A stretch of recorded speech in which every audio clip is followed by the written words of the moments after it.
بسم اللہ الرحمن الرحیم۔ آج آپ کے ساتھ کروں گی سورۃ نساء کی آیات نمبر 103 اور 104۔ چھوٹی سی ان کی ترجمہ و تفسیر ہے، عام حکم ہے، انشاءاللہ آج ہی کمپلیٹ ہو جائے گا۔ یہ نماز کے بارے میں ہی ہے حکم۔ اعوذ باللہ من الشیطان الرجیم، بسم اللہ الرحمن الرحیم۔ جب تم ادا کر چکو نماز تو ذکر کرو اللہ تعالیٰ کا کھڑے ہوئے، بیٹھے ہوئے اور اپنے پہلوؤں پر لیٹے ہوئے۔ پھر جب مطمئن ہو جاؤ دشمن کی طرف سے تو ادا کرو نماز حسب دستور۔ بے شک نماز مسلمانوں پر فرض کی گئی ہے اپنے اپنے مقررہ وقت پر، اور نہ کمزوری دکھاؤ دشمن قوم کی تلاش میں۔ اگر تمہیں دکھ پہنچا ہے تو انہیں بھی دکھ پہنچتا ہے جیسے تمہیں دکھ پہنچتا ہے، اور تم تو امید رکھتے ہو اللہ تعالیٰ سے اس ثواب کی جس کی امید وہ نہیں رکھتے، اور اللہ تعالیٰ سب کچھ جاننے والا بڑا دانا ہے۔ بے شک اللہ تعالیٰ نے نماز خوف کے بعد بکثرت ذکر کرنے کا حکم فرمایا ہے، اگرچہ دوسری نمازوں کے بعد بھی پسندیدہ اور محبوب ہے، لیکن یہاں خصوصی طور پر اس کے حکم کو ذکر کیا گیا ہے کیونکہ اس نماز میں آنے جانے کی رخصت اور اس کے ارکان میں تخفیف کی اجازت دی گئی ہے۔ یعنی اگر کیونکہ ہم لوگ جب نماز ادا کر چکے ہوتے ہیں نارمل روٹین میں، جیسے ہم گھر میں نماز ادا کرتے ہیں، مرد لوگ مساجد میں ادا کرتے ہیں، تو وہ آتے ہوئے ہی اور چلتے پھرتے ہی وہ استغفار، سبحان اللہ، الحمدللہ، اللہ اکبر وہ لوگ پڑھ رہے ہوتے ہیں۔ سم ٹائم یعنی کہ لوگ مختلف چیزیں پڑھ رہے ہوتے ہیں، مختلف جو ہے وہ ورد کر رہے ہوتے ہیں، تو اس طرح کر کے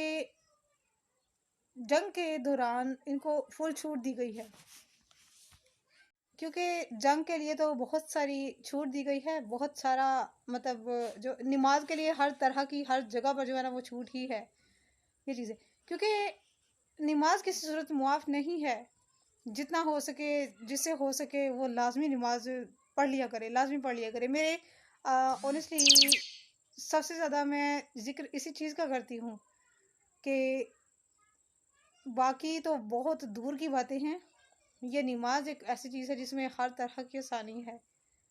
باقی ہر چیز کا کفارہ وغیرہ ہے، اس کا نہیں ہے۔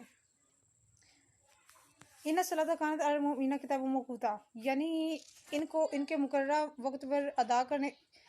جب تک دوسری نماز کا وقت نہیں ہوتا۔ آج کل کے لحاظ سے جب تک اذان نہیں ہوتی، اذان سے پہلے تک وہ اسے جو پچھلی نماز تھی نا اس کا وقت تھا۔ آج کل کے لحاظ سے ہم دیکھتے ہیں کہ ظہر کی نماز ہو چکی ہے اور ظہر کا ٹائم عصر کی اذان کے شروع ہونے سے پہلے تک ہے، کچھ مدت پہلے تک ہے، یعنی کہ جب تک اگلی اذان نہیں ہوئی تو سمجھو آپ وہ پچھلی نماز ادا کر سکتے ہیں۔ اس قدر جو ہے اللہ تعالیٰ نے ہمیں چھوٹ دی ہوئی ہے، اور اللہ تعالیٰ نے مزید فرمایا فَإِذَا قَضَيْتُمُ الصَّلَاةَ فَاذْكُرُوا اللَّهَ، یعنی مومن کو اپنے تمام احوال میں ذکر کرنے کا حکم دیا گیا ہے۔ اس کے بعد ارشاد فرمایا اور جب تم دشمن کی طرف سے مطمئن ہو جاؤ، حالت خوف ختم ہو جائے اور تمہیں اطمینان و سکون حاصل ہو جائے، پھر نماز کو حسب دستور ان کے خاطر و خواہ دستور کے مطابق ادا کرو، اور اس کے ساتھ رکوع و سجود بڑے خشوع و خضوع کے ساتھ ادا کرو۔ ان الصلاۃ کانت علی المؤمنین کتابا، اپنے دشمن کی تلاش میں کسی قسم کی کمزوری مت دکھاؤ، دشمن کی تاک لگا کر بیٹھو کہ وہ کہاں سے ایک دم سے نکل آئے،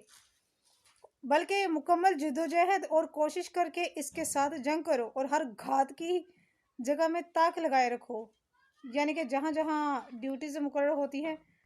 وہاں پر جہاں جہاں سے دشمن کے حملے کا خطرہ ہو وہاں پر کرنی چاہیے۔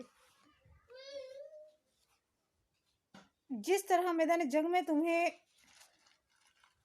دور و دوام اور زخموں اور قطر سے دوچار ہونا پڑتا ہے، اسی طرح کفار و مشرکین کو بھی ان عوامر سے گزرنا ہوتا ہے، بلکہ ہم یوں کہہ سکتے ہیں کہ ہم لوگ جب شہید ہو رہے ہوتے ہیں،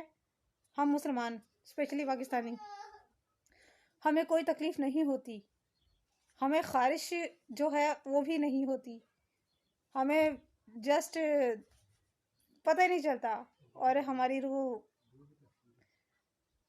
اللہ تعالیٰ قبض فرما لیتی ہے۔ یہ لطف، یہ انجوائمنٹ ہی ہم کہہ سکتے ہیں اسے،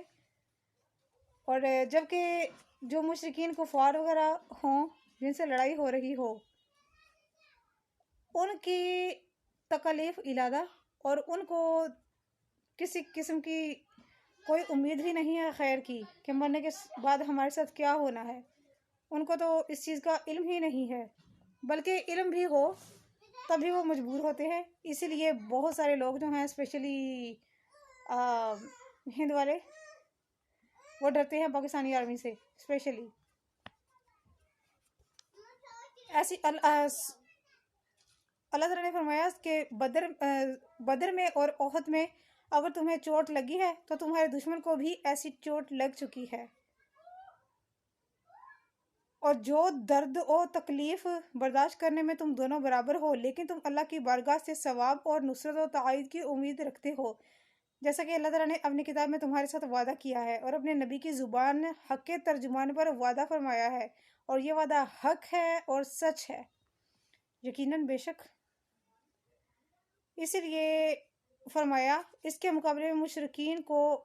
اس قسم کی کوئی امید نہیں ہوتی۔ ظاہر ہے ہمیں تو انشاءاللہ امید ہے اللہ تعالیٰ سے اجر کی، کبھی ہم غازی ہوتے ہیں اور کبھی شہید ہو جاتے ہیں، دونوں عالم میں ہمارے لیے بے شمار خوشخبریاں ہیں۔ وَقَانَ اللَّهُ عَلِيمًا حَكِيمًا، اللہ تعالیٰ جن شرعی اور آفاقی احکام و احوال کا فیصلہ فرماتا ہے اور ان کو نافذ کرتا ہے، وہ اس کو بخوبی جانتا ہے، اور وہ اپنے ان افعال میں بڑا دانا ہے، یعنی وہ ہر طرح کی حمد و ثنا کے لائق ہے، بلکہ اس سے بھی بڑھ کر۔ یہ تھی میری آج کی ویڈیو، برائے مہربانی صدقہ جاریہ کی نیت سے شیئر کیجیے گا۔ جزاک اللہ خیر۔